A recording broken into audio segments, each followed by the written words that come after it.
The Epic of Gilgamesh. Prologue. Gilgamesh, king in Uruk.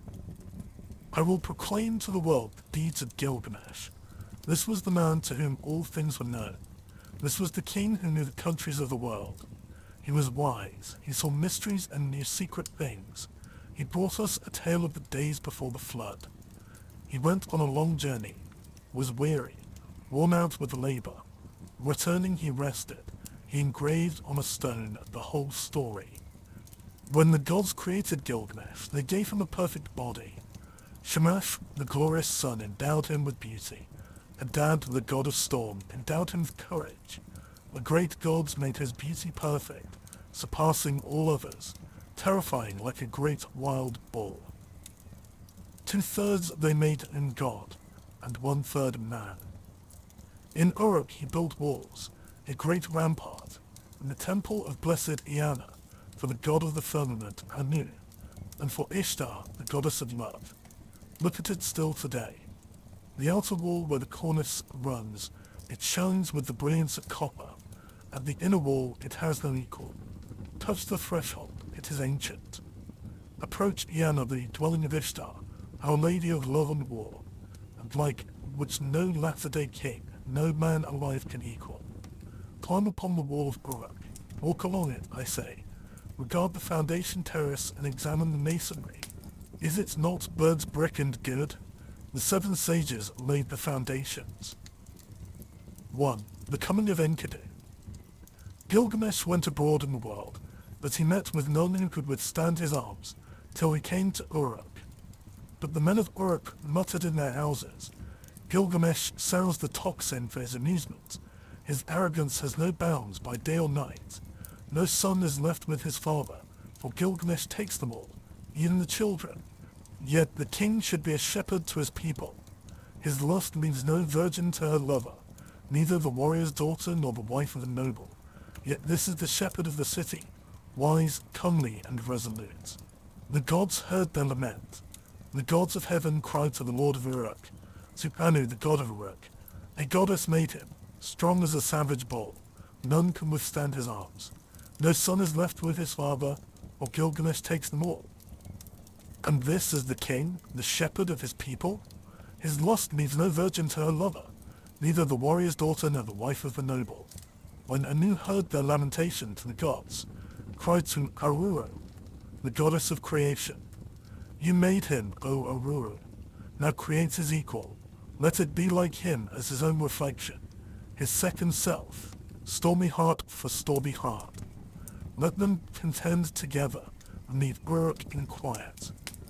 So the goddess conceived an image in her mind, and it was of the stuff of Anu of the firmament. She dipped her hands in water and pinched off clay. She let it fall in the wilderness, and the noble Enkidu was created. There was virtue in him of the god of war, of Ninurta himself. His body was rough. He had long hair like a woman's. It waved like the hair of Nisaba, the goddess of corn. His body was covered with matted hair, like Samugans, the god of cattle. He was innocent of mankind. He knew nothing of the cultivated land. Enkidu ate grass in the hills with the gazelle, and lurked with the wild beasts at the waterholes. He had the joy of the water, with the herds of wild game. But there was a trapper who met him one day face to face at the drinking hole, for the wild game had entered his territory.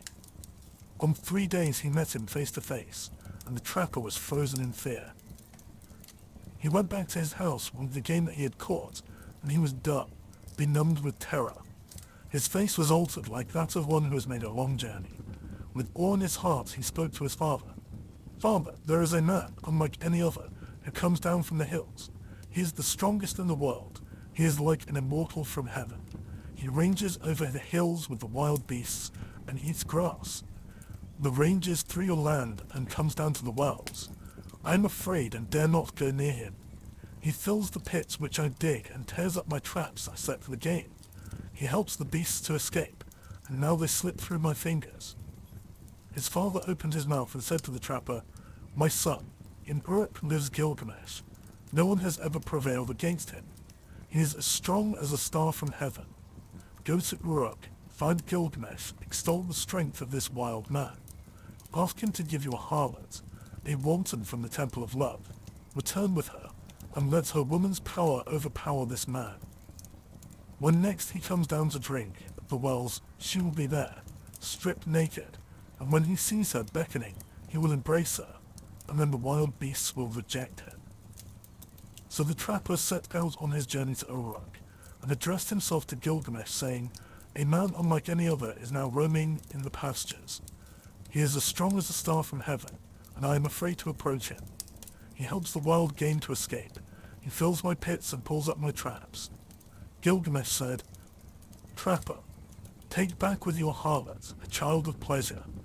At the drinking hole she will strip, and when he sees her beckoning he will embrace her, and the game of the wilderness will surely reject him." Now the trapper returned, taking the harlot with him. After a 3 days' journey they came to the drinking hole, and there they sat down. The harlot and the trapper sat, facing one another, and waited for the game to come. For the first day and the second day, the two sat waiting, but on the third day the herds came. They came down to drink, and Enkidu was with them. The small wild creatures of the plains were glad of the water, and Enkidu with them, who ate the grass with the gazelle, and was born in the hills, and she saw him, the savage man, come from the far off in the hills. The trapper spoke to her. "There he is. Now, woman, make your breasts bare and have no shame. Do not delay but welcome his love. Let him see you naked, let him possess your body. When he comes near, uncover yourself and lie with him. Teach him, the savage man, your woman's art. For when he murmurs love to you, the wild beast that shared his life in the hills will reject him." She was not ashamed to take him. She made herself naked and welcomed his eagerness. As he lay on her, murmuring love, she taught him the woman's art. For 6 days and 7 nights they lay together, for Enkidu had forgotten his home in the hills. But when he was satisfied, he went back to the wild beasts. Then, when the gazelle saw him, they bolted away. When the wild creatures saw him, they fled. Enkidu would have followed, but his body was bound as though with a cord. His knees gave way when he started to run. His swiftness was gone. And now the wild creatures had all fled away. Enkidu was grown weak, for wisdom was in him, and the thoughts of a man were in his heart. So he returned and sat down at the woman's feet, and listened intently to what she said. "You are wise, Enkidu, and now you have become like a god. Why do you want to run wild with the beasts of the hills? Come with me. I will take you to strong-walled Uruk, to the blessed temple of Ishtar and of Anu. Of love and of heaven there Gilgamesh lives, who is very strong, and like a wild bull he lords it over men." When she had spoken, Enkidu was pleased. He longed for a comrade, for one who could understand his heart. "Come, woman, and take me to that holy temple, to the house of Anu and Ishtar, and to the place where Gilgamesh lords it over the people. I will challenge him boldly. I will cry out aloud in Uruk, 'I am the strongest here. I have come to change the old order. I am he who was born in the hills. I am he who is strongest of all.'" She said, "Let us go. Let him see your face. I know very well where Gilgamesh is, in Great Uruk. O Enkidu, there all the people are dressed in their gorgeous robes. Every day is holiday. The young men and girls are wonderful to see. How sweet do they smell. All the great ones are roused from their beds. O Enkidu, you who love life, I will show you Gilgamesh, a man of many moods. You shall look at him well in his radiant manhood. His body is perfect in strength and maturity. He never rests by night or day. He is stronger than you, so lead your boasting. Shamash, the glorious sun, has given favors to Gilgamesh, and Anu of the heavens, and Enlil and Ea, the wise, has given him deep understanding. Tell you, even before you have left the wilderness, Gilgamesh will know in his dreams that you are coming." Now Gilgamesh got up to tell his dream to his mother, Nin's son, one of the wise gods. "Mother, last night I had a dream. I was full of joy, the young heroes around me, and I walked through the night under the stars of the firmament, and one, a meteor of the stuff of Anu, fell down from heaven. I tried to lift it, but it proved too heavy. All of the people of Uruk came around to see it. The common people jostled and the nobles thronged to kiss its feet, and to me its attraction was like the love of a woman. They helped me. I braced my forehead, and I raised it with thongs, and I brought it to you. And you yourself pronounced it my brother. Then Nin's son, who was well beloved and wise, said to Gilgamesh, "This star of heaven, which descended like a meteor from the sky, which you tried to lift but found too heavy, when you tried to move it, it would not budge, and so you brought it to my feet. I made it for you, a golden spur, and you were drawn to it alone to a woman. This is the strong comrade, the one who brings help to his friend in need. He is the strongest of wild creatures, the stuff of Aiden, born in the grasslands and the wild hills reared him. When you see him, you will be glad. You will love him as a woman, and he will never forsake you. This is the meaning of the dream." Gilgamesh said, "Mother, I have dreamed a second dream. In the streets of strong-walled Uruk, there lay an axe. The shape of it was strange, and the people thronged around. I saw it and was glad. I bent down, deeply drawn towards it. I loved it like a woman, and I wore it at my side." Nin's son answered, "That axe which you saw, which drew you so powerfully like the love of a woman, that is the comrade who I give to you. And he will come in his strength like one of the host of heaven. He is the brave companion who rescues his friend in necessity." Gilgamesh said to his mother, "A friend, a counselor has come to me from Enlil, and now I shall befriend and counsel him." So Gilgamesh told his dreams, and the harlots retold them to Enkidu. And now she said to Enkidu, "When I look at you, you have become like a god.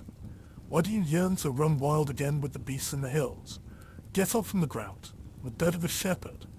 He listened to her words with care. It was good advice that she gave. She divided her clothing in two, and with one half she clothed him, and with the other herself, and holding his hand she led him like a child to the sheepfolds and to the shepherds' tents. There all the shepherds crowded around to see him.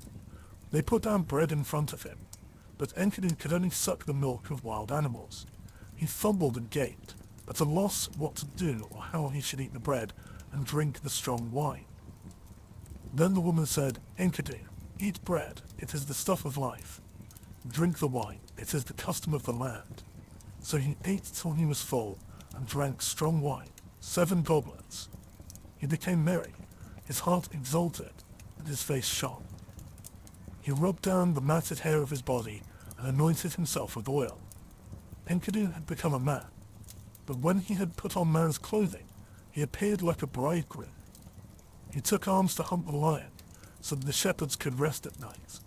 He caught wolves and lions, and the herdsmen lay down in peace, for Enkidu was their watchman, that strong man who had no rival. He was merry living with the shepherds, till one day lifting his eyes he saw a man approaching. He said to the harlot, "Woman, fetch that man here. Why has he come? I wish to know his name." She went and called the man, saying, "Sir, where are you going on this weary journey?" The man answered, saying to Enkidu, "Gilgamesh has gone to the marriage house and shut out the people. He does strange things in Uruk, the city of great streets. At the roll of the drum, work begins for the men, and work for the women. Gilgamesh the king is about to celebrate marriage with the queen of love, and he still demands to be the first with the bride. The king to be first and the husband to follow, for that was ordained by the gods from his birth, from the time the umbilical cord was cut. But now the drums roll for the choice of the bride, and the city groans." At these words, Enkidu turned white in the face. "I will go to the place where Gilgamesh lords it over the people. I will challenge him boldly. I will cry aloud in Uruk. I have come to change the old order, for I am the strongest here." Now Enkidu strode in front, and the woman followed behind. He entered Uruk, that great market, and all the folk thronged around him, where he stood in the street in strong-walled Uruk. The people jostled. Speaking of him, they said, "He is the spit of Gilgamesh. He is shorter, he is bigger of bone. This is the one reared on the milk of the wild beasts. His is the greatest strength." The men rejoiced. Now Gilgamesh has met his match. This great one, this hero whose beauty is like a god. He is a match even for Gilgamesh. In Uruk, the bridal bed was made, fit for the goddess of love. The bride waited for the bridegroom, but in the night Gilgamesh got up and came to the house. Then Enkidu stepped out. He stood in the street and blocked the way. Mighty Gilgamesh came on, and Enkidu met him at the gate. He put out his foot and prevented Gilgamesh from entering the house, so they grappled, holding each other like bulls. They broke the doorposts and the walls shook. They snorted like bulls locked together. They shattered the doorposts and the walls shook. Gilgamesh bent his knee with his foot planted on the ground, and with the turn, Enkidu was thrown. Then immediately his fury died. When Enkidu was thrown, he said to Gilgamesh, "There is not another like you in the world." Nin's son, who is as strong as a wild ox in the byre, said she was the mother who bore you. So now you are raised above all men, and Enlil has given you the kingship, for your strength surpasses the strength of men. So Enkidu and Gilgamesh embraced, and their friendship was sealed. 2. The Forest Journey. Enlil of the Mountain, the father of the gods, had decreed the destiny of Gilgamesh. So Gilgamesh dreamed, and Enkidu said, "The meaning of the dream is this: the father of the gods has given you kingship. Such is your destiny. Everlasting life is not your destiny. Because of this, do not be sad at heart. Do not be grieved or oppressed. He has given you power to bind and to loose, to be the darkness and the light of mankind. He has given you unexampled supremacy over the people, victory in battle from which no fugitive returns, in forays and assaults from which there is no going back. But do not abuse this power. Deal justly with your servants in the palace. Deal justly before Shamash." The eyes of Enkidu were full of tears, and his heart was sick. He sighed bitterly, and Gilgamesh met his eye and said, "My friend, why do you sigh so bitterly?" But Enkidu opened his mouth and said, "I am weak. My arms have lost their strength. The cry of sorrow sticks in my throat. I am oppressed by idleness." It was then the Lord Gilgamesh turned his thoughts to the country of the living. On the land of cedars, the Lord Gilgamesh reflected. He said to his servant Enkidu, "I have not established my name stamped on bricks, as my destiny decreed. Therefore I will go up to the country where the cedar is felled. I will set up my name in the place where the names of famous men are written. And where no man's name is written yet, I will raise a monument to the gods. Because of the evil that is in the land, we will go into the forest and destroy the evil. For in the forest lives Humbaba. His name is Hugeness, a ferocious giant." But Enkidu sighed bitterly and said, "When I went with the wild beasts ranging through the wilderness, I discovered the forest. Its length is 10,000 leagues in every direction. Enlil has appointed Humbaba to guard it, and armed him with sevenfold terrors. Terrible to all flesh is Humbaba. When he roars, it is like the torrent of a storm. His breath is like fire, his jaws are death itself. He guards the cedars so well that when the wild heifer stirs in the forest, though she is 60 leagues distant, he hears her. What man would willingly walk into that country and explore its depths? I tell you, weakness overpowers whoever goes near. It is not an equal struggle when one fights with Humbaba. He is a great warrior, a battering ram. Gilgamesh, the watchman of the forest, never sleeps." Gilgamesh replied, "Where is the man who can clamber to heaven? Only the gods live forever, with glorious Shamash. But as for us men, our days are numbered. Our occupations are a breath of wind. How is this? Already you are afraid. I will go first, although I am your lord, and you may safely call out forward. There is nothing to fear. Then, if I fall, I'll leave behind me a name that endures. Men will say of me, Gilgamesh has fallen in fight with ferocious Humbaba. Long after the child has been born in my house, they will say it and remember." Enkidu spoke again to Gilgamesh. "O my lord, if you will enter that country, go first to the hero Shamash. Tell the sun god, for the land is his. The country where the cedar is cut belongs to Shamash." Gilgamesh took up a kid, white without spots, and a brown one with it, and held them against his breast. He carried them into the presence of the sun. He took in his hand a silver scepter, and he said to glorious Shamash, "I am going to that country, O Shamash. I am going. My hands supplicate, So let it be well with my soul, and bring me back to the key of Uruk. Grant, I beseech, your protection, let the omen be good. Glorious Shamash answered, Gilgamesh, you are strong, but what is the country of the living to you? O Shamash, hear me. Hear me, Shamash. Let my voice be heard. Here in the city, man dies oppressed at heart. Man perishes with despair in his heart. I have looked over the wall and I see the bodies floating on the river, and that will be my lot also. Indeed, I know that it is so, for whoever is tallest among men cannot reach the heavens, and the greatest cannot encompass the earth. Therefore I would enter that country, because I have not established my name stamped on brick, as my destiny decreed. I will go to that country where the cedar is cut. I will set up my name where the names of famous men are written. And where no man's name is written, I will raise a monument to the gods. The tears ran down his face, and he said, Alas, it is a long journey I must take to the land of Humbaba. If this enterprise is not to be accomplished, why did you move me, Shamash, with a restless desire to perform it? How can I succeed if you will not succor me? And if I die in that country, I will die without rancor. But if I return, I will make a glorious offering of gifts and of praise to Shamash. So Shamash accepted the sacrifice of his tears. Like the compassionate man, he showed him mercy. He appointed strong allies for Gilgamesh, sons of one mother, and stationed them in mountain caves. Great winds he appointed, the north wind, the whirlwind, the stone and the icy wind, the tempest and the scorching wind, like vipers, like dragons, like scorching fire, like a serpent that freezes the heart, a destroying flood and the lightning's fork. Such were they, and Gilgamesh rejoiced. He went to the forge and said, I will give orders to the armorers. They shall cast us our weapons while we watch them. So they gave orders to the armorers and craftsmen and sat down in conference. They went to the groves of the plain and cut willow and boxwood. They cast for them axes of 90 pounds, and great swords they cast with blades of 60 pounds each one, with pommels and hilts of 30 pounds. They cast for Gilgamesh the axe, might of heroes, and the bow of Panshan. And Gilgamesh was armed, and Enkidu, with the weight of the arms they carried, was 30 pounds. The people collected, and the councillors in the streets and in the marketplace of Uruk. They came to the gate of 7 bolts, and Gilgamesh spoke to them in the marketplace. I, Gilgamesh, go to see that creature of whom such things are spoken, the rumour of whose name fills the world.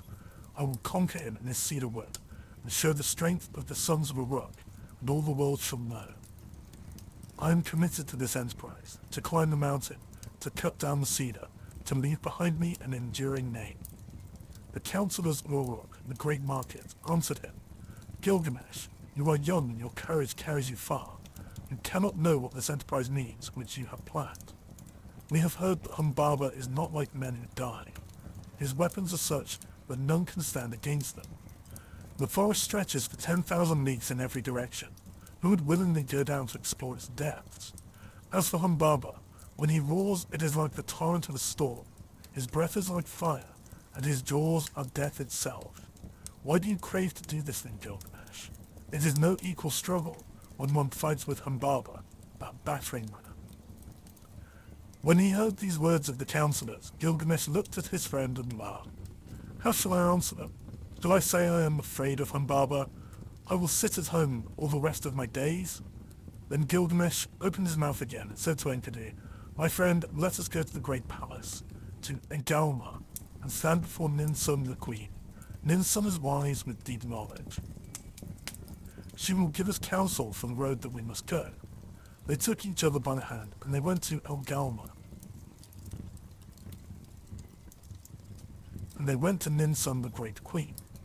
Gilgamesh approached. He entered the palace and spoke to Ninsun. Ninsun, will you listen to me?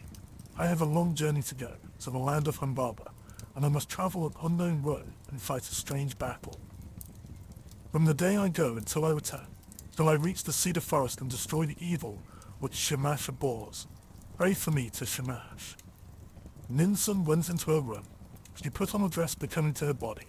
She put on jewels to make her breast beautiful. She placed a tiara on her head, and her skirts swept the ground. Then she went up to the altar of the sun, Standing upon the roof of the palace, she burnt incense and lifted her arms to Shamash as the smoke ascended. O Shamash, why do you give this restless heart to Gilgamesh, my son? Why did you give it? You have moved him, and now he sets out on a long journey to the land of Humbaba, to travel an unknown road and fight a strange battle. Therefore, from the day that he goes till the day he returns, until he reaches the cedar forest, until he kills Humbaba and destroys the evil thing which you, Shamash, abhor, do not forget him. But let the dawn, Haya, your dear bride, remind you always, and when the day is done, give him to the watchman of the night, to keep him from harm. Then Ninsun, the mother of Gilgamesh, extinguished the incense, and she called to Enkidu with this exhortation. Strong Enkidu, you are not the child of my body, but I will receive you as my adopted son. You are my other child, like the foundlings they bring to the temple. Serve Gilgamesh, and as a foundling serves the temple, and priestesses who reared him, in the presence of my women, any votaries and hierophants, I declare it. She then placed the amulet for a pledge around his neck, and said to him, I entrust my son to you. Bring him back to me safely. And now they brought to them the weapons. They put in their hands the great swords in their golden scabbards, and the bow and the quiver. Gilgamesh took the axe, he slung the quiver from his shoulder, and the bow of Anshan, and buckled the sword to his belt. So they were armed and ready for the journey. Now all the people came and pressed on them, and said, well, when will you return to the city? The counselors blessed Gilgamesh and warned him, do not trust too much in your own strength. Be watchful. Restrain your blows at first. The one who goes in front protects his companion. The good guide who knows the way guards his friend. Let Enkidu lead the way. He knows the road to the forest. He has seen Humbaba and is experienced in battles. Let him press first into the passes. Let him be watchful and look to himself. Let Enkidu protect his friend and guard his companion, and bring him safe through the pitfalls of the road. We, the counselors of Varuk, entrust our king to you, O Enkidu. Bring him back safely to us. Again to Gilgamesh they said, may Shamash give you your heart's desire. May he let you see with your eyes the thing accomplished which your lips have spoken. May he open a path for you where it is blocked, and a road for your feet to tread. May he open the mountains for your crossing, and may the nighttime bring you the blessings of night, and Lugal Banda, your guardian god, stand beside you for victory. May you have victory in battle, as though you fought with a child. Wash your feet in the river of Humbaba, to which you are journeying. In the evening dig a well, and let there always be pure water in your water skin. Offer cold water to Shamash, and do not forget Lugal Banda. Then Enkidu opened his mouth and said, forward, there is nothing to fear. Follow me, for I know the place where Humbaba lives, and the paths where he walks. Let the counselors go back, that here is no cause for fear. When the counselors heard this, they sped the hero on his way. Go, Gilgamesh. May your guardian god protect you on the road and bring you safely back to the key of Varuk. After 20 leagues, they broke their fast. After another 30 leagues, they stopped for the night. 50 leagues they walked in one day, and in 3 days they had walked as much of a journey as a month and 2 weeks. They crossed 7 mountains before they came to the gates of the forest. Then Enkidu called out to Gilgamesh, do not go down into the forest. When I opened the gate, my hand lost its strength. Gilgamesh answered him, dear friend, do not speak like a coward. We have got the better of so many dangers and travelled so far to turn back at last. You, who are tried in wars and battles, hold close to me now, and you will feel no fear of death. Keep beside me, and your weakness will pass. The trembling will leave your hand. Would my friend rather stay behind? No. We will go down together into the heart of the forest. Let your courage be roused by the battle to come. Forget death and follow me, a man resolute in action, but one who is not foolhardy. When two go together, each will protect himself and shield his companion, and if they fall, they leave an enduring name. Together they went down into the forest, and they came to the Green Mountain. There they stood still. They were struck dumb. They stood still and gazed at the forest. They saw the height of the cedar. They saw the way into the forest and the track where Mbaba used to walk. The way was broad, and the going was good. and gazed at the mountain of cedars, the dwelling place of the gods and the throne of Ishtar. The hugeness of the cedar rose in front of the mountain. Its shade was beautiful, full of comfort. Mountain and glade were green with brushwood. There Gilgamesh dug a well before the setting sun. He went up to the mountain and poured out a fine meal on the ground and said, "O mountain, dwelling of the gods, bring me a favorable dream." Then they took each other by the hand and lay down to sleep, and the sleep that follows from the night lapped over them. Gilgamesh dreamed, but at the midnight sleep he left him, and he told his dream to his friend. Enkidu, what was it that woke me up if you did not? My friend, I have dreamed a dream. Get up and look at the mountain precipice. The sleep that the god sent me is broken. Ah, my friend, what a dream I have had. Terror and confusion. I seized hold of a wild bull in the wilderness. It bellowed and beat up the dust until the whole sky was dark. My arm was seized and my tongue bitten. I fell back on my knee. Then someone refreshed me with water from his water skin. Enkidu said, "Dear friend, the god to whom we are traveling is no wild bull, though his form is mysterious. That wild bull which you saw is Shamash the Protector. In our moment of peril he will take our hands. The one who gave water from his water skin, that is your own god, who cares for your good name, your Nugal Banda. United with him together, we will accomplish a work of fame which will never die." Gilgamesh said, "I dreamed again. We stood in the deep gorge of the mountain, and beside it we two were like the smallest of swamp flies, and suddenly the mountain fell. It struck me and caught my feet from under me. Then came an intolerable light blazing out, and in it was one whose grace and whose beauty were greater than the beauty of this world. He pulled me out from under the mountain, he gave me water to drink, and my heart was comforted, and he set my feet on the ground. Then Enkidu, child of the plains, said, 'Let us go down from the mountain and talk this thing over together.' He said to Gilgamesh the young god, 'Your dream is good. Your dream is excellent. The mountain which you saw is Humbaba. Now surely we will seize and kill him and throw his body down as the mountain fell on the plain.' The next day, after 20 leagues, they broke their fast, and after another 30, they stopped for the night. They dug a well before the sun had set, and Gilgamesh ascended the mountain. He poured out fine meal on the ground and said, 'O mountain, dwelling of the gods, send a dream for Enkidu, make him a favorable dream.' The mountain fashioned a dream for Enkidu. It came, an ominous dream. A cold shower passed over him. It caused him to cower like the mountain barley under a storm of rain. But Gilgamesh sat with his chin on his knees, till the sleep which flows over all mankind lapped over him. Then, at midnight, sleep left him. He got up and said to his friend, 'Did you call me, or why did I wake? Did you touch me? Why am I terrified? Did not some god pass by? For my limbs are numb with fear.' My friend, I saw a third dream, and this dream was altogether frightful. The heavens roared, and the earth roared again. Daylight failed, and the darkness fell. Lightning flashed, and fire blazed out. The clouds lowered, they rained down death. Then the brightness departed. The fire went out, and all was turned to ashes, fallen about us.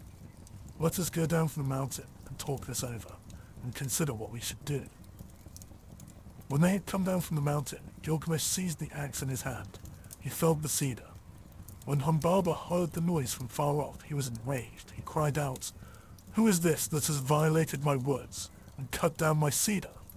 But glorious Shamash called to them out of heaven, "Go forward, do not be afraid."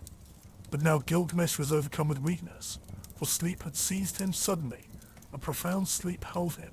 He lay on the ground, stretched out speechless, as though in a dream. When Enkidu touched him, he did not rise. When he spoke to him, he did not reply. "O Gilgamesh, lord of the plain of Kalub, the world grows dark. The shadows have spread over it, and now is the glimmer of dusk. Shamash has departed. His bright head is quenched in the bosom of his mother Ningal. O Gilgamesh, how long will you lie like this in sleep? Never let the mother who gave you birth be forced into mourning in the city square." At length Gilgamesh heard him, and put on his breastplate. The voice of heroes, of 30 shekels weight, He put it on as though it was a light garment that he carried, and it covered him altogether. He straddled the earth like a bull that snuffs the ground, and his teeth were clenched. By the life of my mother Ninsun who gave me birth, the life of my father, divine Lugal Banda, let me live to be the wonder of my mother, as when she nursed me on her lap. A second time he said to him, by the life of Ninsun my mother, who gave me birth, and by the life of my father, divine Lugal Banda, until we have fought this man. If man he is, this God, if God he is, the way I took to the country of the living will not turn back to the city.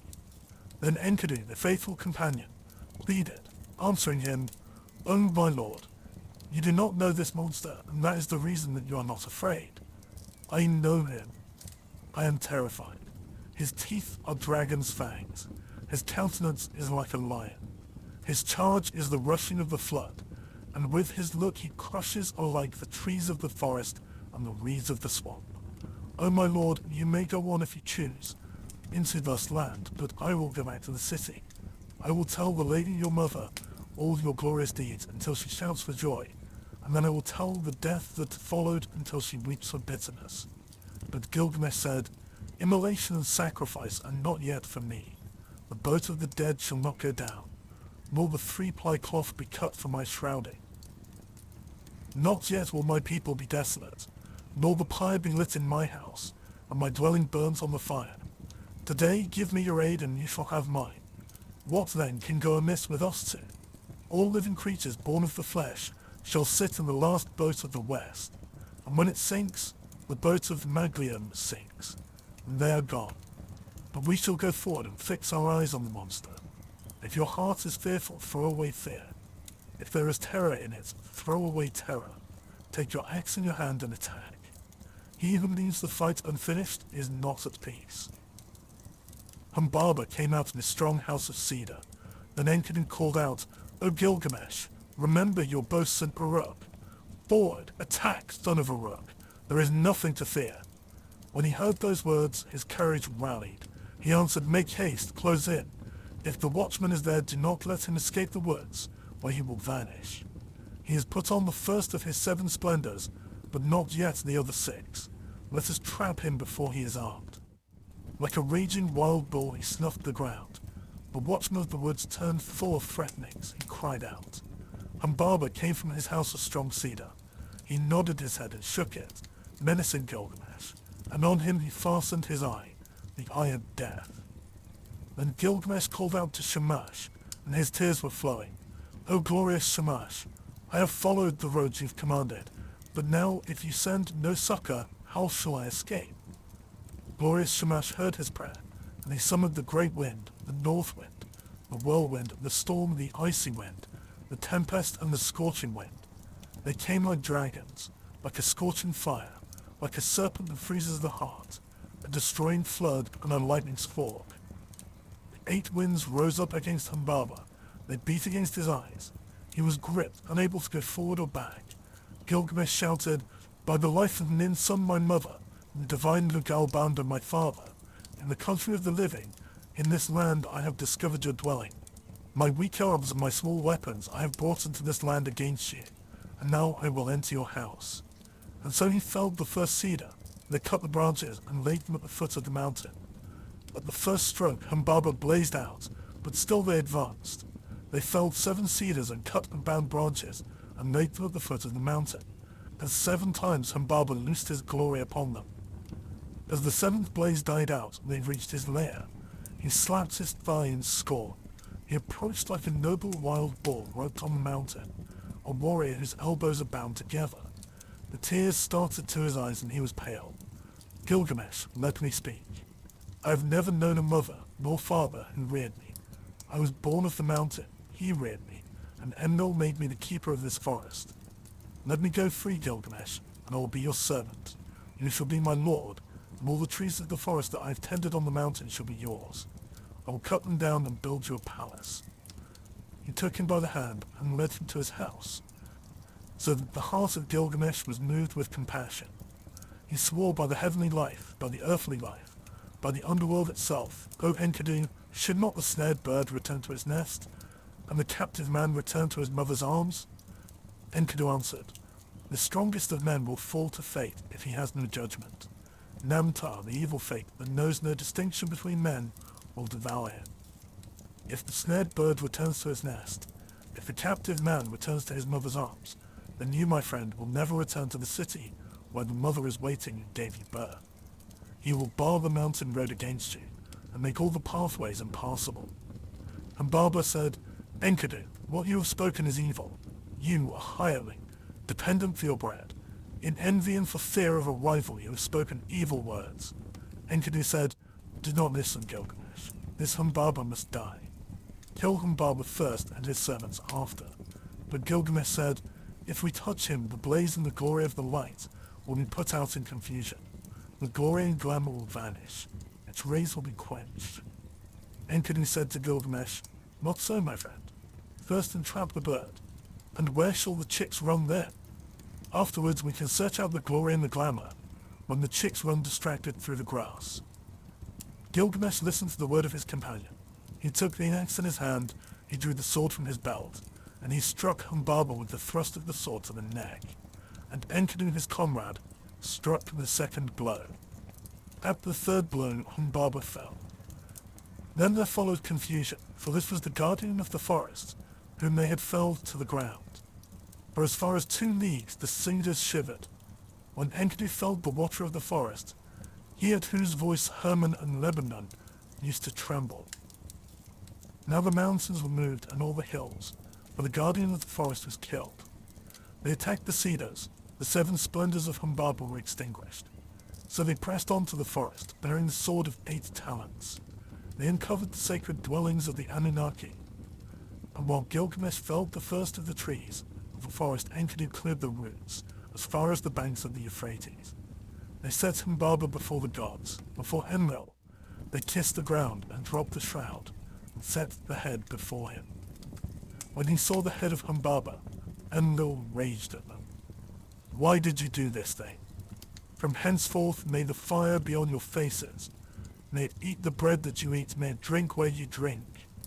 Then Enlil took again the blaze and the 7 splendors that had been Humbaba's. He gave the first to the river, and he gave to the lion, to the stone of execration, to the mountain, and to the dreaded daughter of the queen of hell. O Gilgamesh, king and conqueror of the dreadful blaze, wild bull who plunders the mountain, who crosses the sea, glory to him, and from the brave the greater glory is Enki's. 3. Ishtar and Gilgamesh, and the death of Enkidu. Gilgamesh washed out his long locks and cleaned his weapons. He flung his hair back from his shoulders. He threw off his stained clothes and changed them for new. He put on his royal robes and made them fast. When Gilgamesh had put on the crown, glorious Ishtar lifted her eyes, seeing the beauty of Gilgamesh. She said, come to me, Gilgamesh, and be my bridegroom. Grant me the seed of your body, and let me be your bride, and you shall be my husband.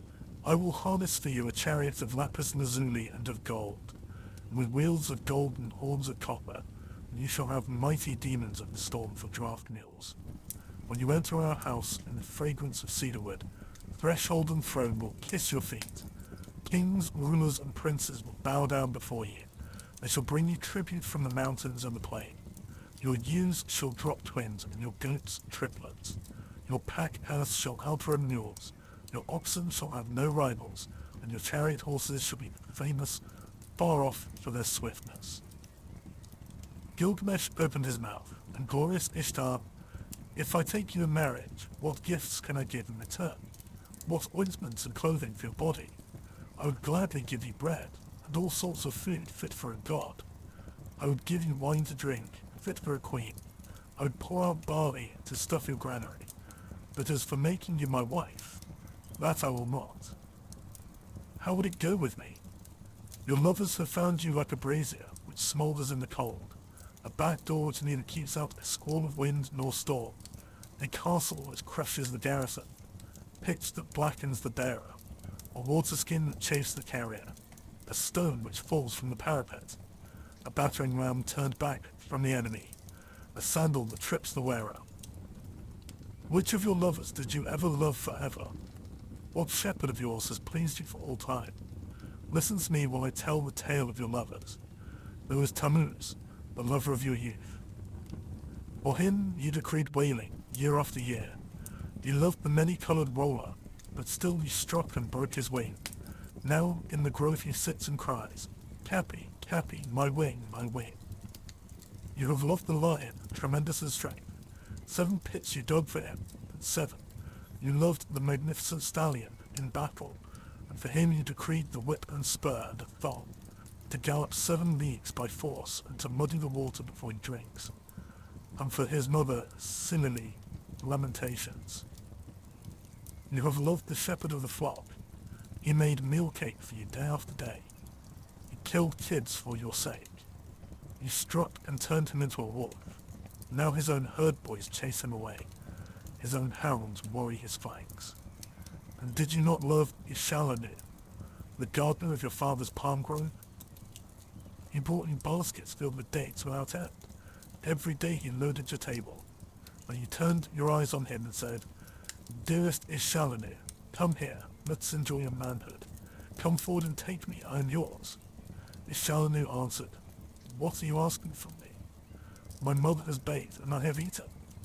Why should I come to such as you for food that is tainted and rotten? For when was a screen of rushes sufficient protection from frosts? But when you had heard this answer, you struck him. He was changed to a blind mole deep in the earth, one whose desire is always beyond reach. And if you and I should be lovers, should not I be served in the same fashion as all of these others whom you have once loved? When Ishtar heard this, she fell into a bitter rage. She went up into high heaven. Her tears poured down in front of her father Anu, and Antum her mother. She said, Father, Gilgamesh has heaped insults on me. He has told all over my abominable behavior, my foul and hideous acts. Anu opened his mouth and said, Are you a father of gods? Did you not quarrel with Gilgamesh the king? So now he has related your abominable behavior, your foul and hideous acts? Ishtar opened her mouth and said again, My father, give me the bull of heaven to destroy Gilgamesh. Fill Gilgamesh, I say, with arrogance to his destruction. But if you refuse to give me the bull of heaven, I will break in the doors of hell and smash the bolts, and there will be confusion of people. Those above with those from the lower depths. I shall bring up the dead to eat the food like the living, and the hosts of the dead will outnumber the living. Anu said to great Ishtar, If I do what you desire there will be 7 years of drought throughout Uruk, when corn will be seedless husks. Have you saved grain enough for the people and grass for the cattle? Ishtar replied, I have saved grain for the people and grass for the cattle. For 7 years of seedless husks, there is grain and grass enough. When Anu heard what Ishtar had said, he gave her the bull of heaven to lead by the halter down to Uruk. When they reached the gates of Uruk, the bull went into the river, and with his first snort, cracks opened in the earth, and 100 young men fell down to death. With his second snort, cracks opened and 200 fell down to death. And with his third snort, cracks opened. Enkidu doubled over, but instantly recovered. He dodged aside and leapt on the bull, and seized it by the horns. The bull of heaven foamed in his face, and brushed him with the thick of its tail. Enkidu cried to Gilgamesh, My friend, we boasted that we would leave enduring names behind us. Now thrust your sword between the nape and the horns. So Gilgamesh followed the bull. He seized the thick of its tail, he thrust the sword between the nape and the horns, and slew the bull. When they had killed the bull of heaven, they cut out its heart and gave it to Shamash, and the brothers rested. But Ishtar rose tip and mounted the great wall of Uruk. She sprang on the tower and uttered a curse. Woe to Gilgamesh, for he has scorned me in killing the bull of heaven. When Enkidu heard these words, he tore out the bull's right thigh and tossed it in her face, saying, If I could lay my hands on you, it is this I should do to you, and lash the entrails to your side. When Ishtar called together her people, the dancing and singing girls, the prostitutes of the temple, the courtesans, over the thigh of the bull of heaven, she set up a lamentation. But Gilgamesh called the smiths and the armorers, all of them together. They admired the immensity of the horns. They were plated with lapis lazuli, 2 fingers thick. They were 30 pounds each in weight, and their capacity in oil was 6 measures, which he gave to his guardian god, Nugalbanda. But he carried the horns into the palace and hung them on the wall. There they washed their hands in the Euphrates. They embraced each other and went away. They drove through the streets of Uruk, where the heroes were gathered to see them. And Gilgamesh called to the singing girls, "Who is the most glorious of the heroes? Who is the most eminent among men?" Gilgamesh is the most glorious of heroes. Gilgamesh is the most eminent among men. And now there was feasting, and celebrations and joy in the palace, till the heroes lay down, saying, "Now we will rest for the night." When the daylight came, Enkidu got up and cried to Gilgamesh, "Oh, my brother, such a dream I had last night." Anu, Enlil, Ea, and heavenly Shamash took counsel together, and Anu said to Enlil, "Because they have killed the bull of heaven, and because they have killed Humbaba, who guarded the cedar mountain, one of the 2 must die." Then glorious Shamash answered the hero Enlil, "It was by your command that they killed the bull of heaven, and killed Humbaba. And must Enkidu die, although innocent?" Enlil flung around in rage at glorious Shamash. "You dare to say this, you who went about them every day, like one of themselves." So Enkidu lay stretched out before Gilgamesh. His tears ran down in streams, and he said to Gilgamesh, "O my brother, so dear as you are to me, brother, yet they will take me from you." Again he said, "I must sit down on the threshold of the dead, and never again will I see my dear brother with my eyes." While Enkidu lay alone in his sickness, he cursed the gate as though it were living flesh. "You there, wood of the gate, dull and insensible, wickless, I searched for you over 20 leagues, until I saw the towering cedar. There is no wood like you in our land, 72 cubits high and 24 wide. The pivot and the ferrule and the jambs are perfect. A master craftsman from Nippur has made you, but oh, if I had known the conclusion, if I had known that this was all the good that would come of it, I would have raised the axe and split you into little pieces, and set up here a gate of wattle instead. Ah, if only some future king had brought you here, or some god had fashioned you. Let him obliterate my name, and write his own, and curse the fall on him instead of Enkidu." With the brightening of the dawn, Enkidu raised his head and wept before the sun god. In the brilliance of the sunlight, his tears streamed down. "Sun god, I beseech you, about that vile trapper, that trapper of nothing, because of whom I was to catch less than my comrade. Let him catch least. Make his gains scarce, make him feeble. Taking the smaller of every share, let his quarry escape from the nets." When he had cursed the trapper to his heart's content, he turned on the harlot. He was roused to curse her also. "As for you, woman, with a great curse I curse you. I will promise you a destiny to all eternity. My curse shall come upon you soon and sudden, for you shall be without a roof for your commerce, for you shall not keep house with other girls in the tavern, but do your business in places fouled by the vomit of the drunkard. Your hire will be the potter's earth, your thievings will be flung into the hovel. You will sit at the crossroads in the dust of the potter's quarter. You will make your bed on the dunghill at night, and by day take your stand in the wall's shadow. Brambles and thorns will tear at your feet. The drunk and the dry will strike your cheek, and your mouth will ache. Let you be stripped of your purple dyes, for I too once, in the wilderness with my wife, had all of the treasure I wished." When Shamash heard these words of Enkidu, he called to him from heaven, "Enkidu, why are you cursing the woman, the mistress who taught you to eat bread fit for gods, and drink wine of kings? She who put upon you a magnificent garment, did she not give you the glorious Gilgamesh for your companion, and has not Gilgamesh, your own brother, made you rest on a royal bed and recline on a couch at his left hand? He has made the princes of the earth kiss your feet, and now all the people of Uruk lament and wail over you. When you are dead, He will let his hair grow long for your sake. He will wear a lion's pelt and wander through the desert. When Enkidu heard glorious Shamash, his angry heart grew quiet. He called back the curse and said, "Woman, I promise you another destiny. The mouth which cursed you shall bless you. Kings, princes, and nobles shall adore you. On your account, a man, though 12 miles off, will clap his hand to his thigh, and his hair will twitch. For you he will undo his belt and open his treasure, and you shall have your desire, lapis lazuli, gold, and carnelian, from the heap in the treasury. A ring for your hand and a robe shall be yours. The priest will lead you into the presence of the gods.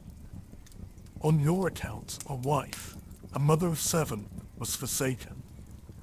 As Enkidu slept alone in his sickness, in bitterness of spirit, he poured his heart out to his friend.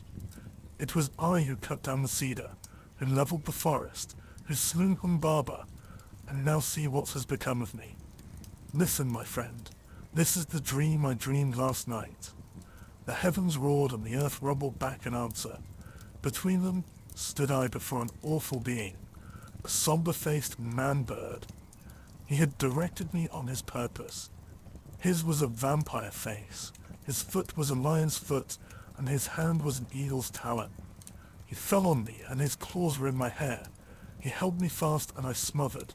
He then transformed me, so that my arms became wings covered with feathers. He turned his stare towards me, and he led me away to the palace of Urkala, the Queen of Darkness, to the house from which none who enters ever returns, down the road from which there is no coming back. There is the house whose people sit in darkness. Dust is their food and clay their meat. They are clothed like birds. With wings for covering they see no light, they sit in darkness. I entered the house of dust, and I saw the kings of the earth put their crowns away forever. Rulers and princes, all those who once wore kingly crowns and ruled the earth in the days of old. They who stood in the place of gods like Anu and Enlil stood now like servants to fetch baked meats and house of dust, to carry cooked meat and cold water from the water skin. In the house of dust, which I entered, were high priests and acolytes, priests of the incantation and of ecstasy, and there were servers of the temple, and there was Etana, that king of Dish whom the eagle carried to heaven in the days of old.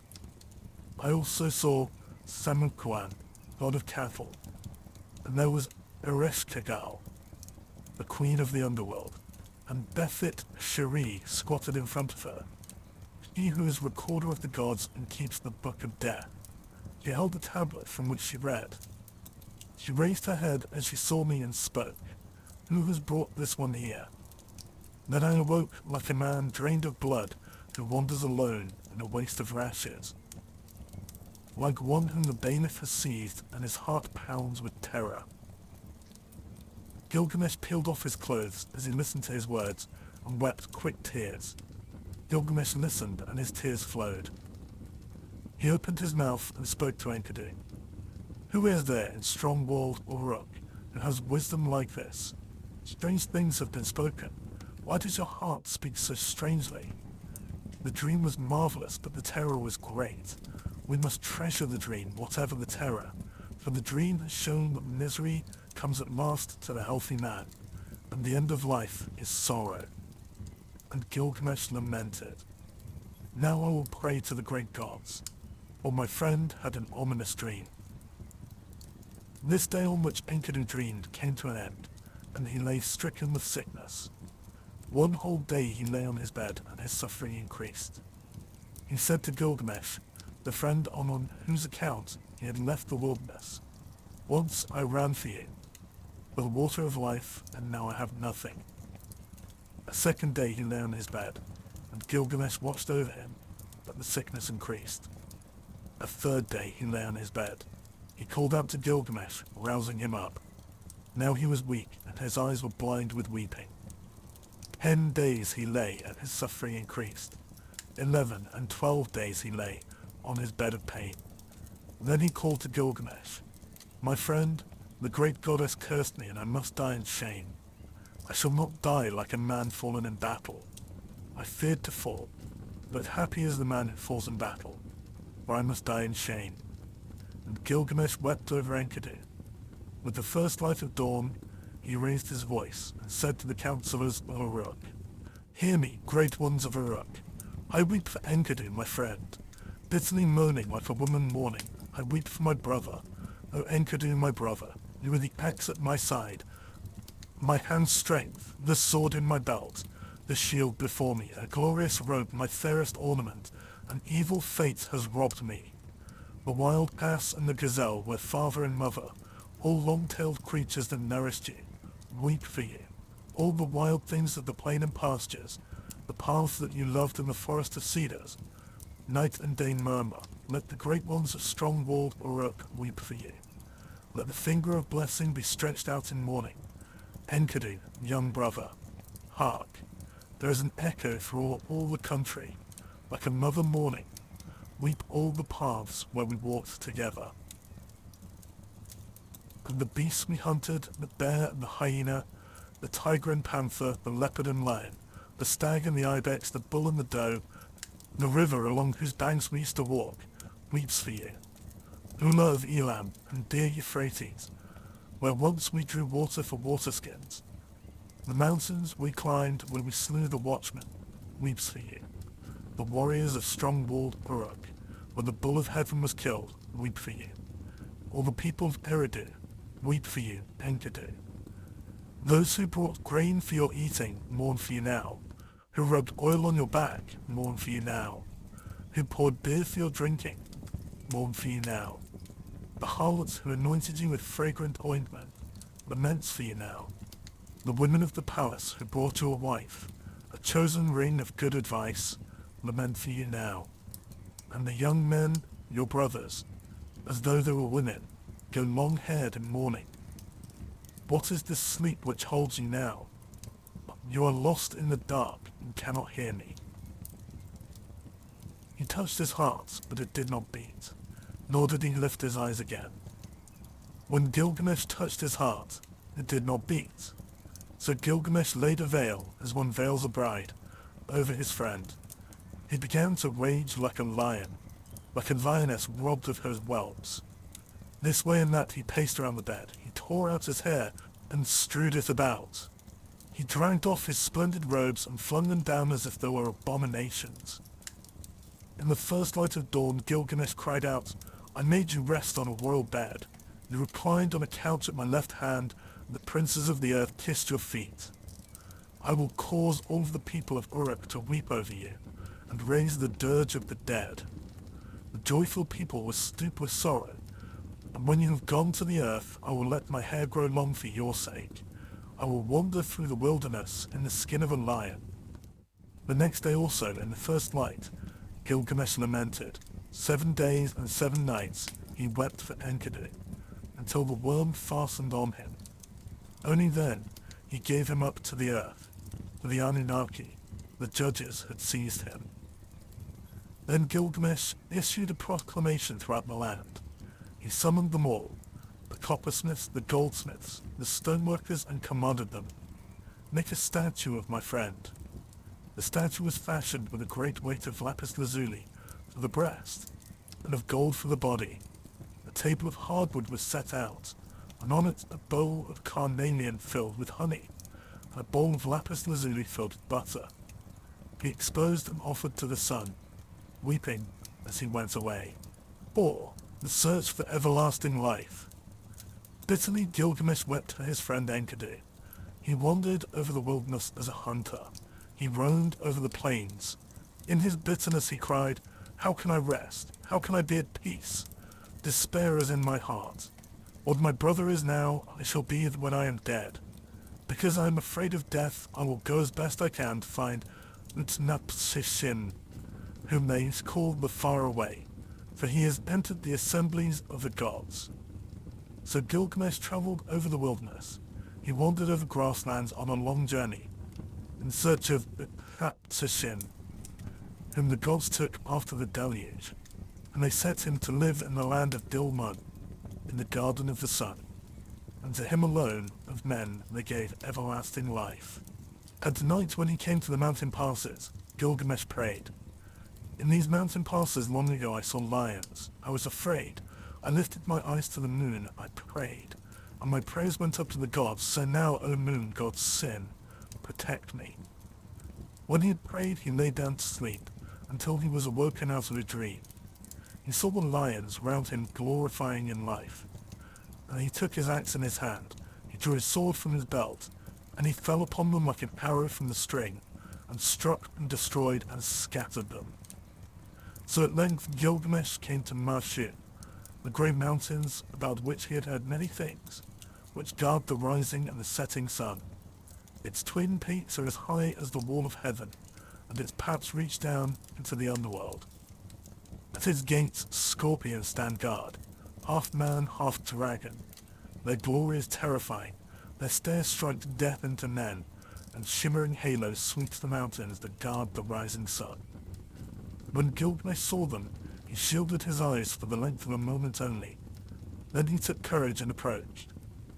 When they saw him so undismayed, the man-scorpion called to his mate. This one who comes to us now is flesh of the gods. The mate of the man-scorpion answered, 2/3 is God, but 1/3 is man. Then he called to the man Gilgamesh.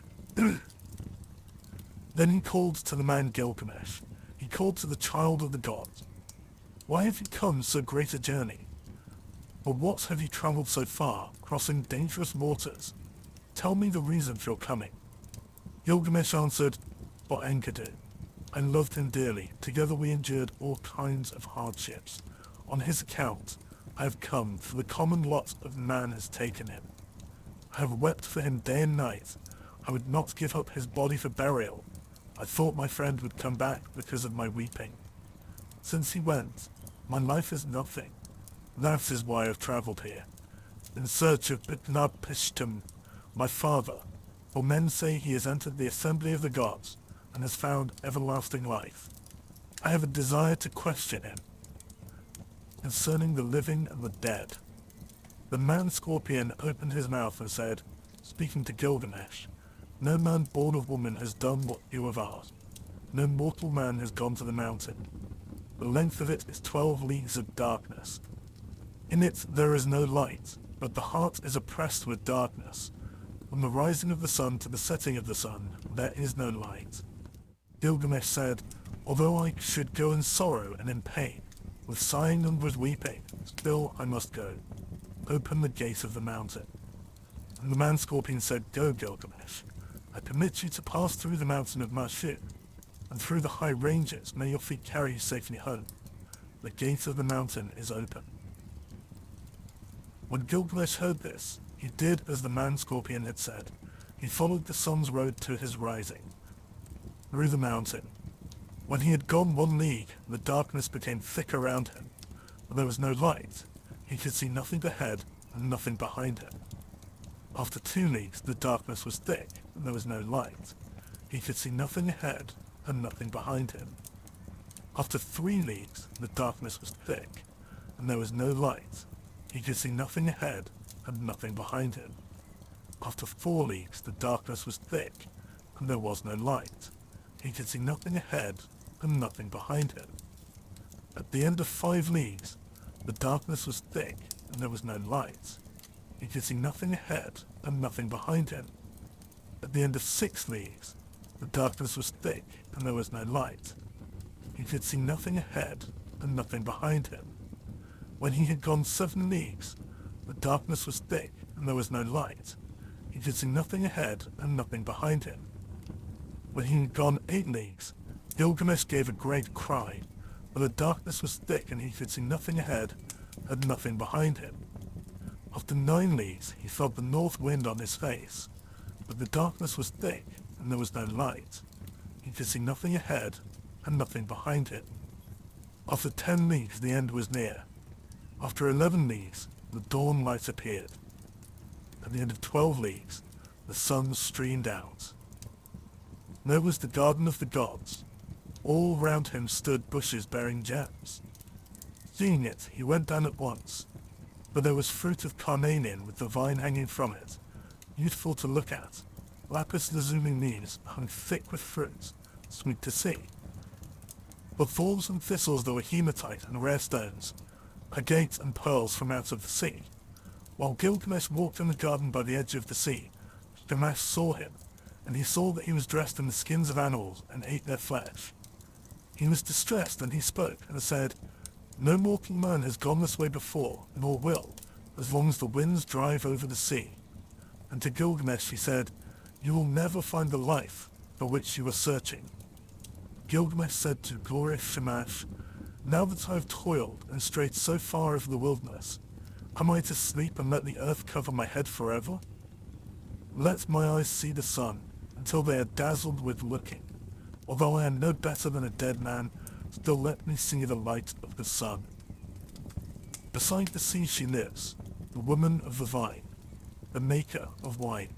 Siduri sits in the garden at the edge of the sea, with a golden bowl and a golden vat that the gods gave her.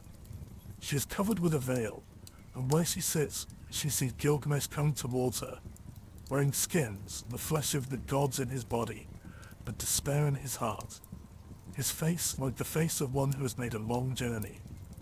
She looked as she scanned the distance. She said in her own heart, "Surely this is some felon. Where is he going now?" And she barred the gate against him with a crossbar and shot home the bolt. But Gilgamesh, hearing the sound of the bolt, threw up his head, dislodged his foot in the gate, and he called to her, "Young woman, maker of wine, why do you bolt your door? What did you see that made you bar your gate? I will break in your door and burst in your gate, for I am Gilgamesh, who seized and killed the bull of heaven. I killed the watchman of the cedar forest. I overthrew Humbaba, who lived in the forest, and I killed the lions of the passes of the mountain." Then Siduri said to him, "If you are that Gilgamesh who seized and killed the bull of heaven, who killed the watchman of the cedar forest, who overthrew Humbaba that lived in the forest, and killed the lions of the passes of the mountain, why are your cheeks so starved, and why is your face so drawn? Why is despair in your heart, and your face like one of the face of one who has made a long journey? Yes, why is your face burned from heat and cold? Why do you come here wandering over the pastures in search of the wind?" Gilgamesh answered her, "And why should not my cheeks be starved and my face drawn? Despair is in my heart, and my face is the face of one who has made a long journey. It was burned with heat and with cold. Why should I not wander over the pastures in search of the wind? My friend, my younger brother, he who hunted the wild ass of the wilderness and the panther of the plains, nay friend, my younger brother, who seized and killed the bull of heaven, and overthrew Humbaba in the cedar forest, my friend who was very dear to me, and who endured dangers beside me, Enkidu, my brother, whom I loved, the end of mortality has overtaken him. I wept for him for 7 days and nights, till the worm fastened on him. Because of my brother, I am afraid of death. Because of my brother, I stray through the wilderness and cannot rest. But now, young woman, maker of wine, since I have seen your face, do not let me see the face of death, which I dread so much." She answered, "Gilgamesh, where are you hurrying to? You will never find that life for which you are looking. When the gods created man, they allotted to him death, but life they retained for their own keeping.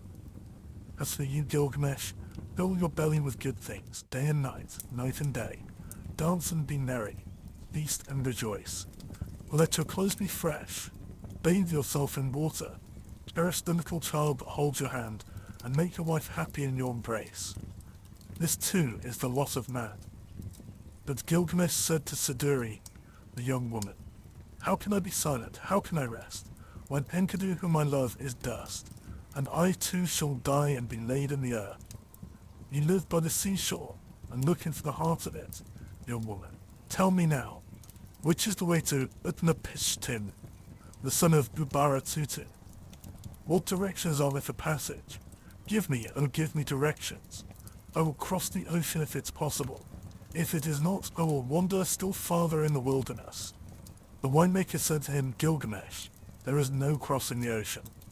Whoever has come since the days of old has not been able to pass that sea. The sun in his glory crosses the ocean, but who besides Shamash has ever crossed it? The place and the passage are difficult, and the waters of death are deep, which flow between. Gilgamesh, how will you cross the ocean? When you've come to the waters of death, what will you do? But Gilgamesh, down in the woods you will find Urshanabi, the ferryman of Utnapishtim. With him are the holy things, the things of stone. He is fashioning the serpent prow of the boat. Look at him well, and if it's possible, perhaps you will cross the waters with him. But if it's not possible, then you must go back.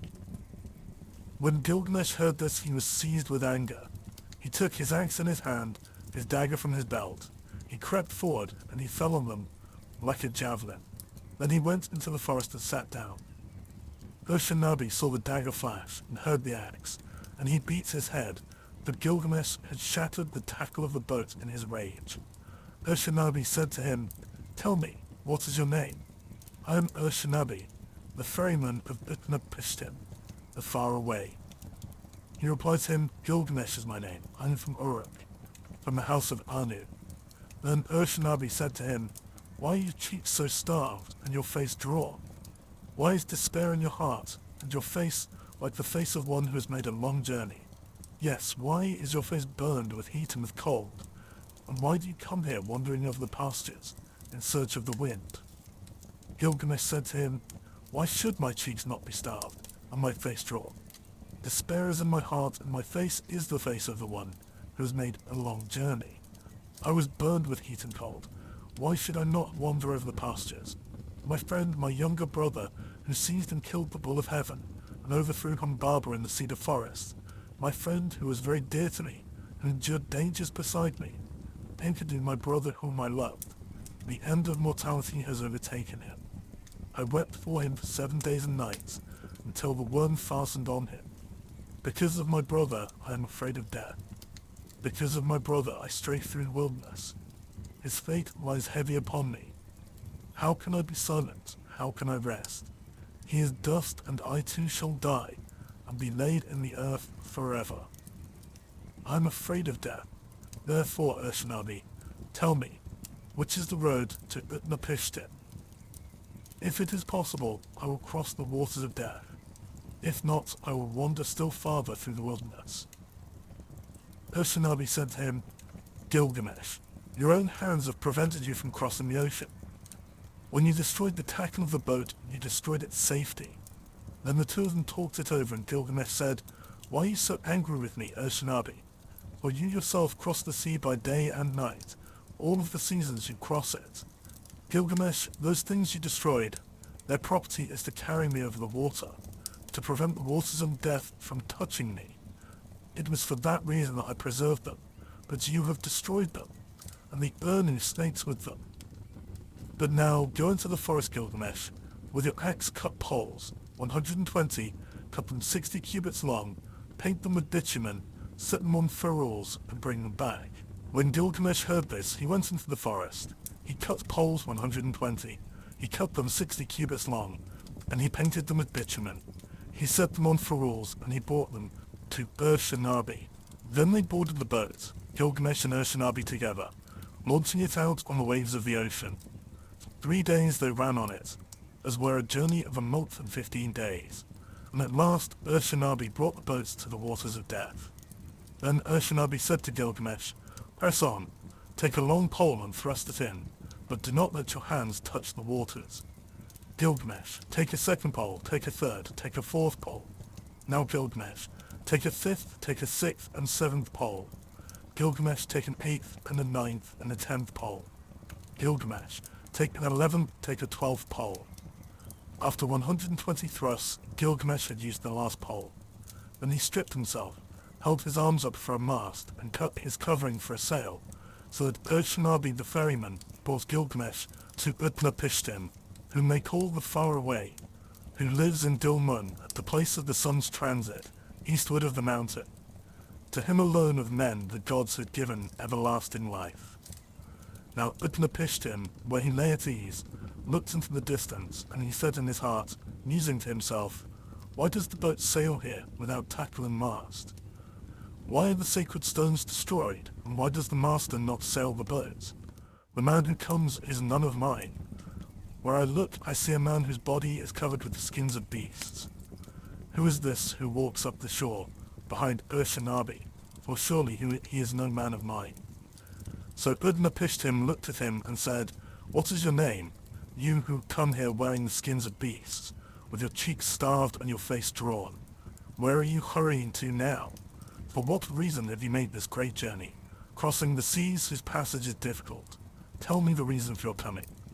He replied, "Gilgamesh is my name. I am from Uruk, from the house of Anu."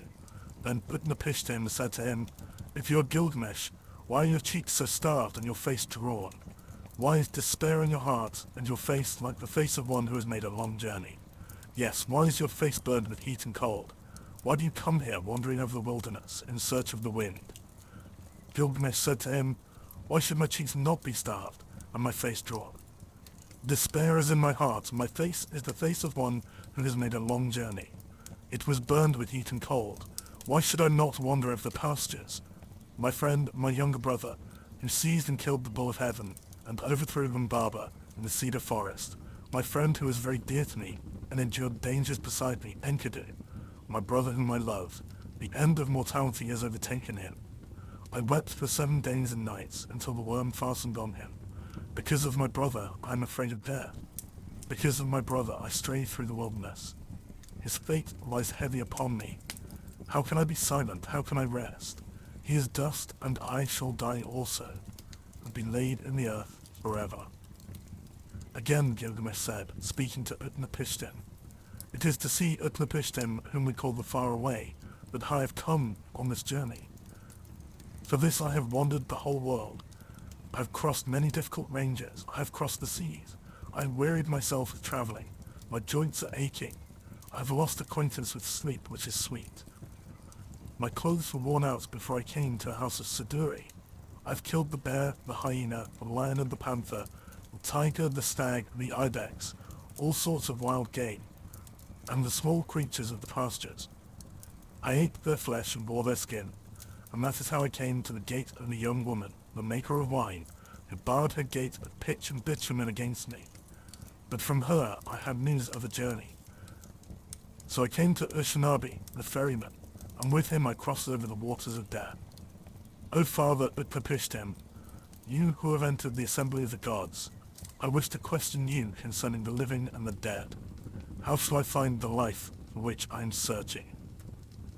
Utnapishtim said, "There is no permanence. Do we build a house to stand forever?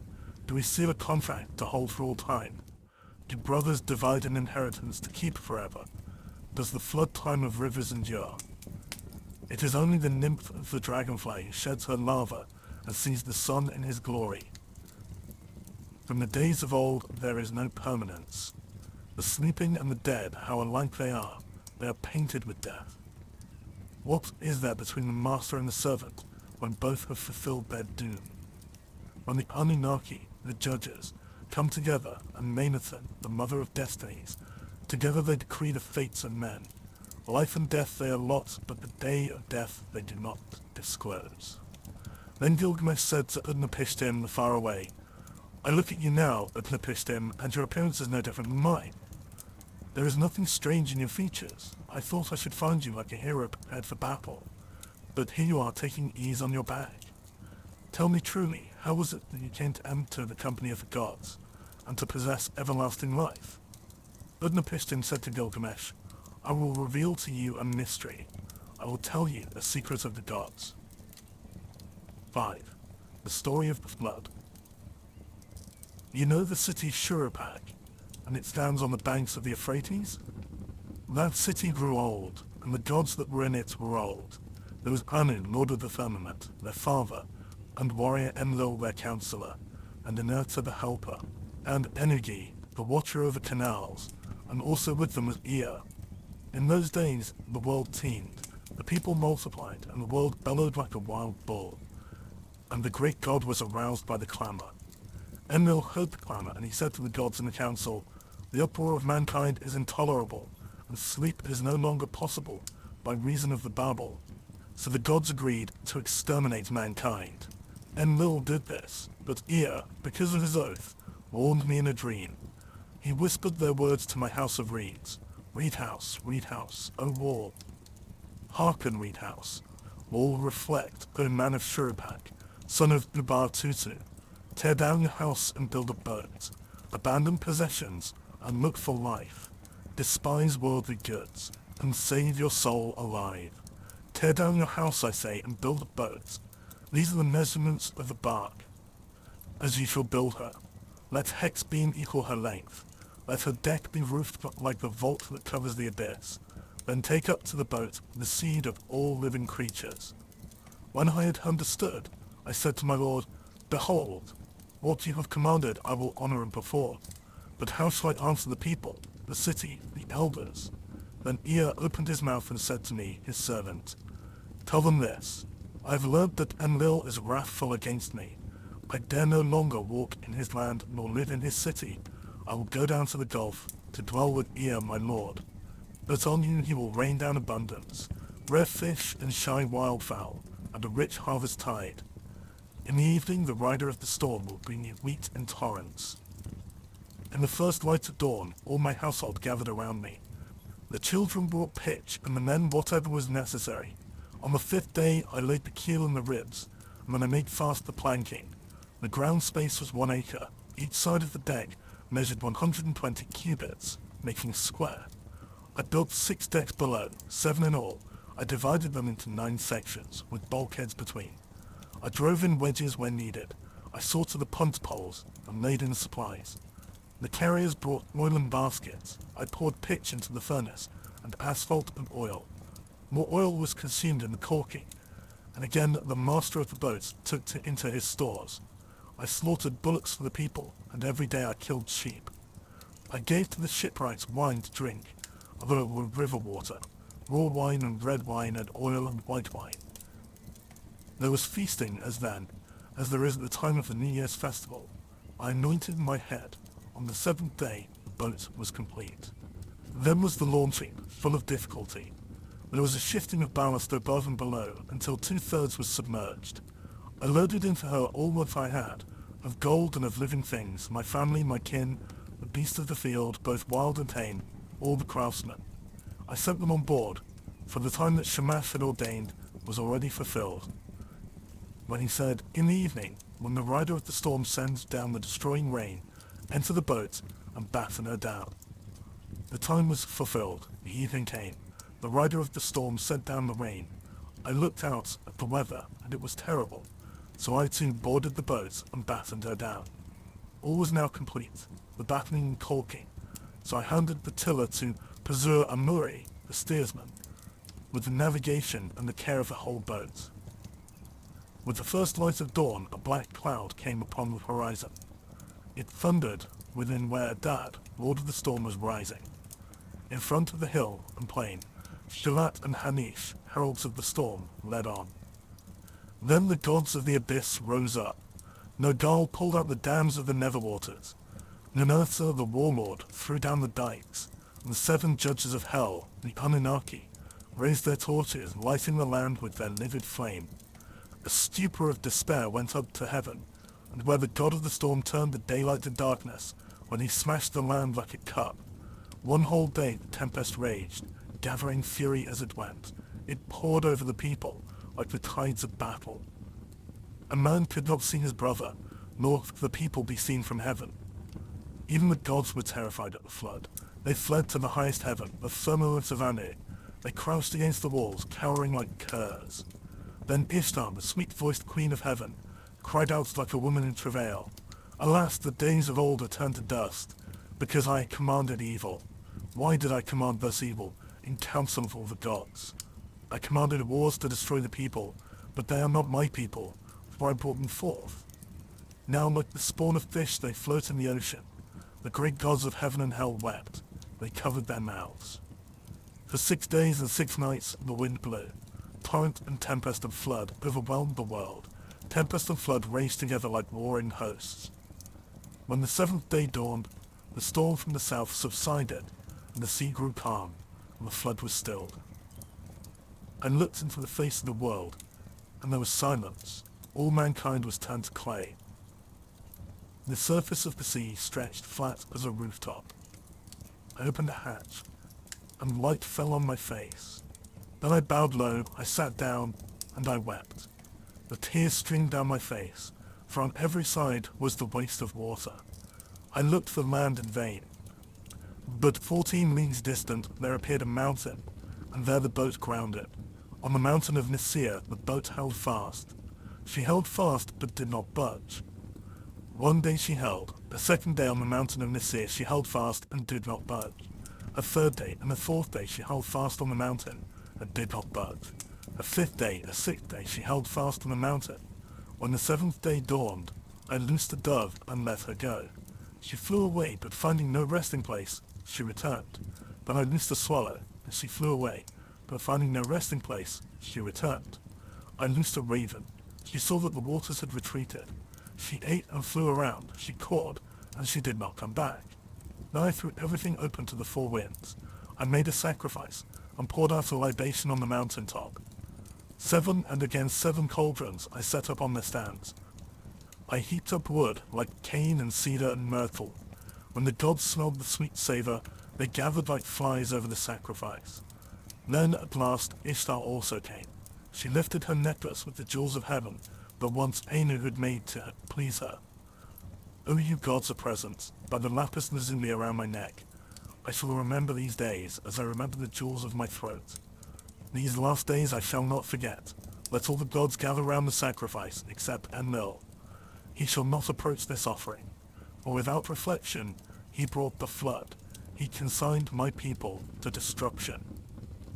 When Enlil had come, when he saw the boat, he was wrath and swelled with anger at the gods, the host of heaven. Has any of these mortals escaped? Not one was to have survived the destruction. Then the god of wells and canals, Ninurta, opened his mouth and said to the warrior Enlil, "Who is there in the gods that can devise without Ea? It is Ea alone who knows all things." Then Ea opened his mouth and spoke to the warrior Enlil. "Wisest of gods, hero Enlil, how could you so senselessly bring down the flood? Lay upon the sinner his sin, lay upon the transgressor his transgression. Punish him a little when he breaks loose.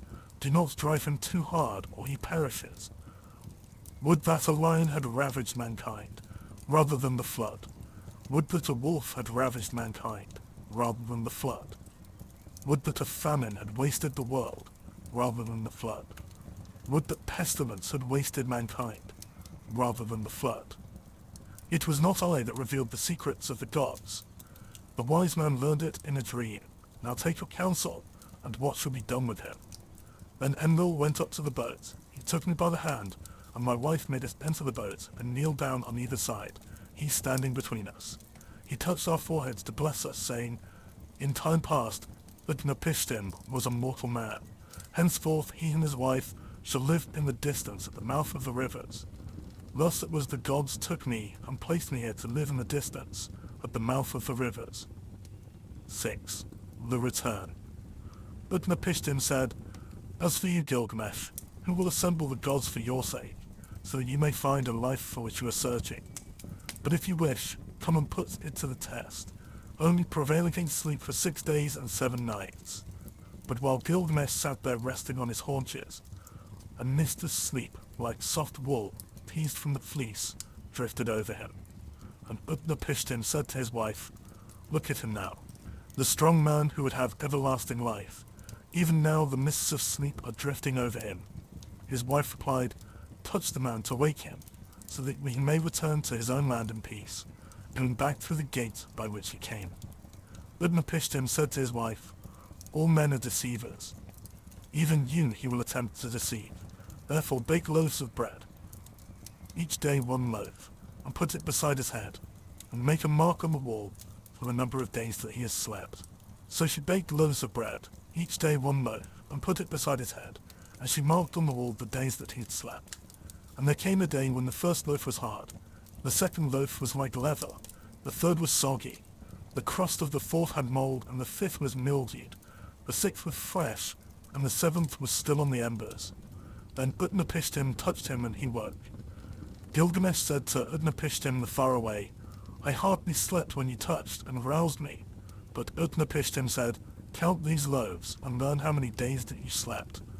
For your first is hard, your second is like leather, the third is soggy, and the crust of your fourth has mold, your fifth has mildewed, the sixth is fresh, and the seventh is still over on the glowing embers when I touched and awoke you."